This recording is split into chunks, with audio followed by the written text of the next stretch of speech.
Hello friends, आज हम जानेंगे टाइम ट्रैवल के फैक्टर्स के बारे में। तो स्टार्ट करते हैं हमारी वीडियो बिना किसी रुकावट के। फ्रेंड्स, आपने कभी ना कभी तो सोचा ही होगा कि टाइम ट्रैवल अगर पॉसिबल होता तो हम रिजल्ट जो कम आया उसमें ज़्यादा से ज़्यादा स्कोर कर पाते, हमारी जो गलतियाँ हुई उसको सुधार सकते और फ्यूचर में जाके हमारा फ्यूचर भी देख सकते। पर साइंटिफिक टर्म में ये पॉसिबल है। हम माइथोलॉजी के हिसाब से चले तब भी ये पॉसिबल हो सकता है, क्योंकि हिंदू माइथोलॉजी के हिसाब से किंग रवा था जो पहली बार टाइम ट्रैवल किया था हिस्ट्री में। जब वो लॉर्ड ब्रह्मा के पास गए थे तो उन्होंने देखा, मतलब उन्होंने महाभारत के बारे में इंफॉर्मेशन लेने गए थे 15 मिनट्स के लिए।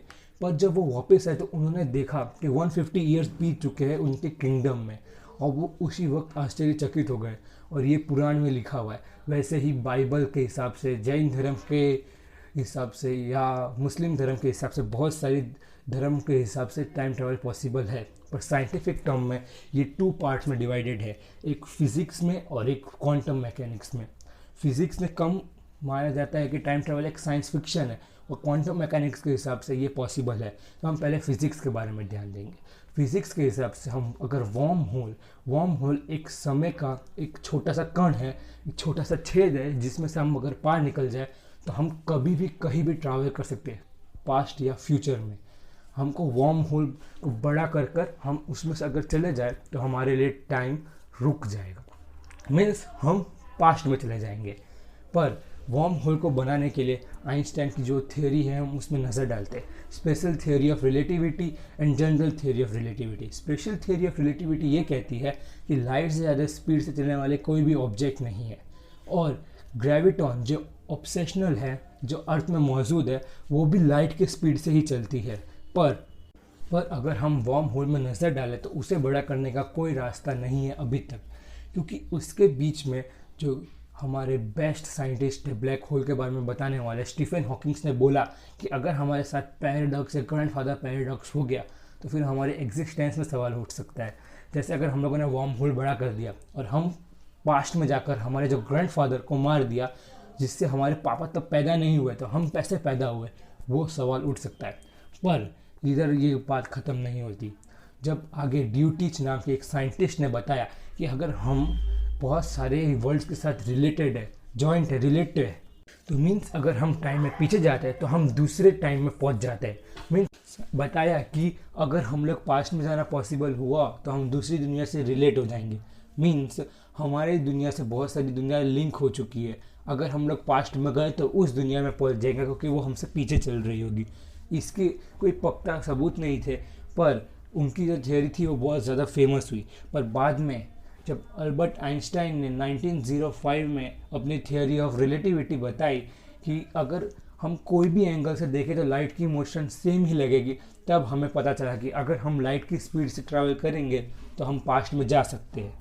और जब आइंस्टाइन से यह सवाल पूछा गया कि अगर हम लाइट की स्पीड को रीच करें तो हम पास्ट में जा सकते हैं, उन्होंने कहा हाँ हम जा सकते हैं, पर लाइट की स्पीड को रीच करना करीब करीब इम्पॉसिबल के है। तो पर स्टीफन हॉकिंग्स जो उनसे बहुत साल बाद है, पर उन्होंने बोला कि नहीं ऐसा हो सकता है। इसके लिए उन्होंने इंडोनेशिया में काम करवाना शुरू किया और एक पार्टी भी रखी, टाइम ट्रैवलर्स की पार्टी। उस पार्टी में कोई भी नहीं आया, पर उन्हें उससे हार नहीं मानी। उन्होंने उनसे मोरल लिया कि आइंस्टाइन राइट थे, हम पास्ट में नहीं जा सकते, पर हम फ्यूचर में जाने के ट्राई तो कर ही सकते। इसके लिए बहुत सारी और थ्योरम्स की बात करेंगे हम। पर जब नोविकोंग नाम के साइंटिस्ट ने फिजिक्स की हद में रहते हुए एक एक्सपेरिमेंट कंडक्ट किया, तब हमारे टाइम ट्रैवल के बारे में पूरा सोच ही बदल दी उसने। उन्होंने कहा था कि जब हम आकाश में जो प्लेन उड़ रहा है और हमारे जो साइकिल में जो नीचे बैठ के जो साइकिल चला रहे, उन दोनों का टाइम अलग होगा। उन्होंने जब प्लेन जो उड़ा था उसमें से जब एयरपोर्ट में लैंड किया तो उन्होंने साइकिल चलाने वाले के वॉच और उसकी वॉच एकदम परफेक्टली मैच की वर्ल्ड टाइम के साथ। तो उन्होंने देखा कि 0.001% का फ़र्क आ रहा है। इस बहुत छोटा फ़र्क है, पर यह बहुत बड़ी अचीवमेंट थी कि हम टाइम में आगे या पीछे जा सकते। आपको पता है जब स्पुतनिक 1 जब लॉन्च हुआ था, जो हमारे जो अर्थ के चक्कर काट रहा था, बाय रशिया लॉन्च किया था, तब उसका टाइम हर साल 8 मिनट का फ़र्क दिखा रहा था, धीमे धीमे करते करते बढ़ता जा रहा था। तो इसके लिए उसको बार बार सही टाइम करना पड़ता था। Means time travel is possible. पर फिज़िक्स की लाइन में ये सब नहीं हो सकता था। इसके लिए आइंस्टाइन की जो थ्योरी थी फोटॉन्स वाली, उसके हिसाब से हम क्वांटम मैकेनिक्स में ध्यान देंगे। क्वांटम मैकेनिक्स में सबसे बेस्ट था quantum entanglement, means electron, proton और न्यूट्रॉन एक दूसरे के साथ जब इंटरेक्ट करते हैं तो वो दोनों एक दूसरे को स्टेबल रखते हैं।